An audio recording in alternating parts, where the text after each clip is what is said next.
Hi, my name's Phil. I like to talk about politics, and after Boris Johnson's latest defeat in Parliament, he was saying again that he's going to be calling a general election, but he hasn't the power to do this. So in this video, I'm going to explain the 3 ways in which he can get his general election potentially, and also why he wants one. But first of all, if you find yourself enjoying the video, then please click the like button and subscribe to the channel. So the first question would be in terms of why does Boris Johnson want a general election? It's because he has a minority government. When he became Prime Minister, he had a technical majority, but it wasn't a realistic working majority. And then what theoretical majority he had, he sacked by getting rid of 20 MPs, and there's a few more followed as well. What that means is he cannot get any legislation through Parliament at all unless either it has cross-party support or he gets some particularly Labour rebels or potentially independent MPs to back it. This is not tenable for any length of time. Remember, there's not going to normally be a general election until 2022. That is when the next one is scheduled. He can't go for another 2.5 years not being able to get anything really through Parliament.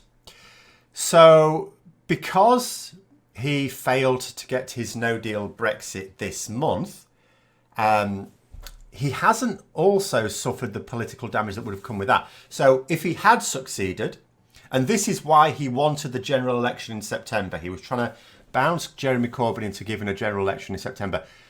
He and Cummings were totally blown away when it didn't happen. They were convinced that Corbyn would absolutely go for it, based on the fact that Jeremy Corbyn has been desperate for a general election all year, and he doesn't really seem to have a realistic view of Labour's chances. And they thought, well, of course he'll go for it. The idea then would have been, although Boris Johnson was saying he wanted a general election mid-October to give the new government time, if necessary, to get an extension or to do whatever, let the people decide, he said.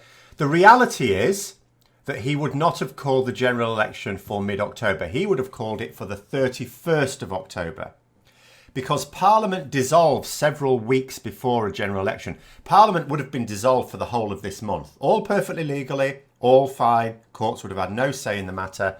That meant there would have been no MPs at all. This isn't the same as suspending Parliament. Parliament doesn't exist until after the general election. And because the Prime Minister can name the date after Parliament has passed the motion for the general election, he can say what he likes in terms of his intended date and then just change his mind afterwards. So that would have allowed him to shuffle us out without a deal. But that failed. That failed. So now he's looking at the situation thinking, well, the no deal has failed. But the upside to that is I haven't taken the political damage, so I'm still in pole position for general election. If you look at the polls, they are still, I say pole position, that's not pole position for a majority, but they are looking way better in the polls than anyone else. And although we are first past the post and you can't really turn vote share into seats, the Conservatives do tend to get a higher proportion of seats than their vote share. So it looks ominous. And for Boris Johnson's point of view, looks reasonable, although he could still end up with a minority government. But it would still be a government. And he may feel that he could get a majority. I'm not sure how realistic that is. So, how is he going to get this general election in the next couple of months? There are 3 ways to get a general election before it's time. 2 of them are mentioned in the Fixed Terms Parliament Act. The most straightforward one, which is the one that Boris Johnson tried to get it through in September, was by putting a motion to Parliament that there should be an early general election, but it needs 2/3 of MPs to vote for it. Now, when this happened before, most Labour MPs and most opposition MPs simply abstained because it's not enough for him to win the vote. He needs specifically 2/3 of MPs to vote for it. So even if he gets a majority of 100 on the vote, it makes no difference. Now, there is a saying, in sport particularly, but it should apply to politics, always do the opposite of what your opponent wants you to do. Boris Johnson wants 2/3 of MPs to vote for a general election so that he can have his general election on his terms where he chooses the date and everything. Unfortunately, Corbyn was never taught that saying. And Jeremy Corbyn has said, and he said it recently as well, that as soon as an extension has been obtained, that he will agree to a general election. Now, what that means is if the EU offer the extension this week, and there is a lot of strong suggestions that not only will they do that, but they will simply agree to the 3-month extension that we've requested. This didn't seem terribly likely when we wrote the bill. We sort of assumed that they would actually go, do you know what, we're not messing about every few months. Have a 1-year or have a 2-year extension. Now, that is still possible, but the EU may feel that it is politically expedient to simply agree to the request, the specific request we've made. It's far tidier for them.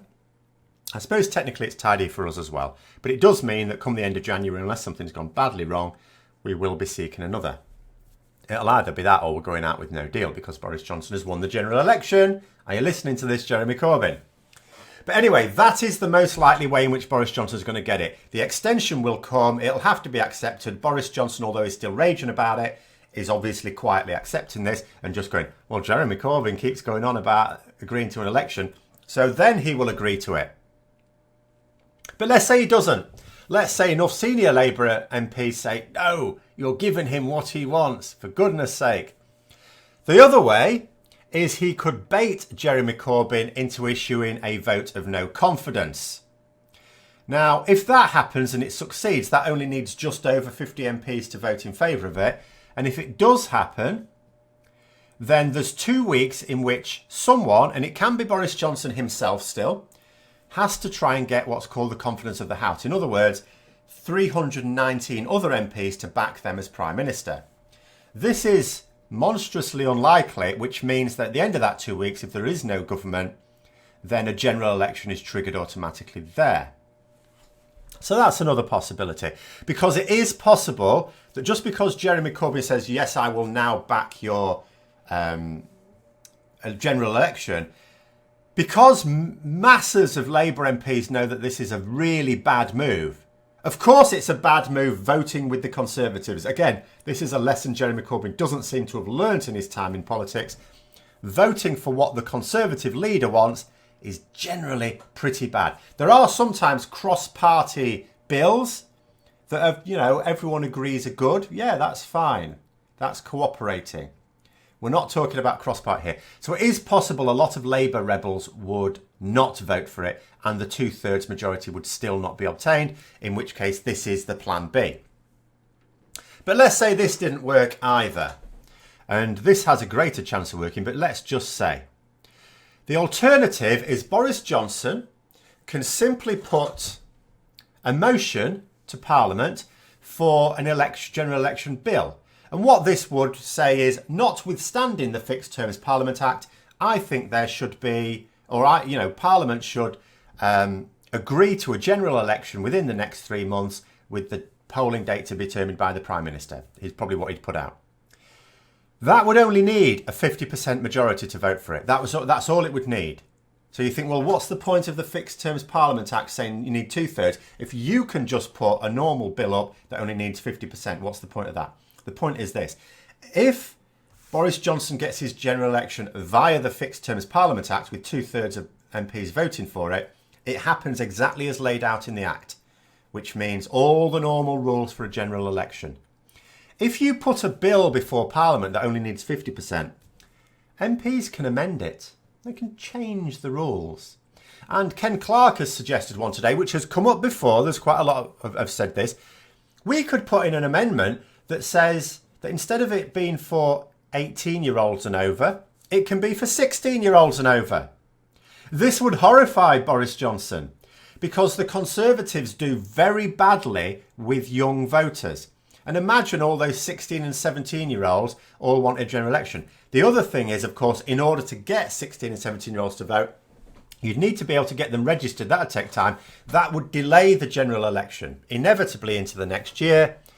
They could also amend it to include the date of the poll as well. Because ordinarily, if the bill went, I'm sure Boris Johnson would still want to retain the right to name the polling date, but they could amend it to say, no, it's going to be on this particular date. They could amend it to do all sorts of things. Someone was saying on Twitter a bit about, at the moment, if you are a UK citizen, but you're living abroad and you haven't lived in the UK for 15 years, you are no longer eligible to vote. Now, there's a bit of a grey area for that for me with general elections. I'm sort of neutral on it because I understand with our first past the post system, and yes, we shouldn't have it, but we do. There is certainly an argument for saying that why should someone vote for an MP in a constituency in which they have not lived for 15 years? Well, that sounds fair enough. Even though which government or which party gets into government has a material effect on them. Now, I didn't think that justification applied for the referendum. They should have absolutely been able to vote in the referendum. But anyway, it doesn't matter. If enough MPs decide to amend it so that for this particular general election, any UK citizen, even if they haven't lived in the UK for the last 15 years, can vote, well, that also changes the complexion. And again means that they'd need to be able to register, and there's time taken for all that to happen and for the voting cards to get sent out and be able to send back. Again, this would push forward the date of the general election. So why do I keep saying about this would, push back the date of the general election? What's the advantage of that to anyone?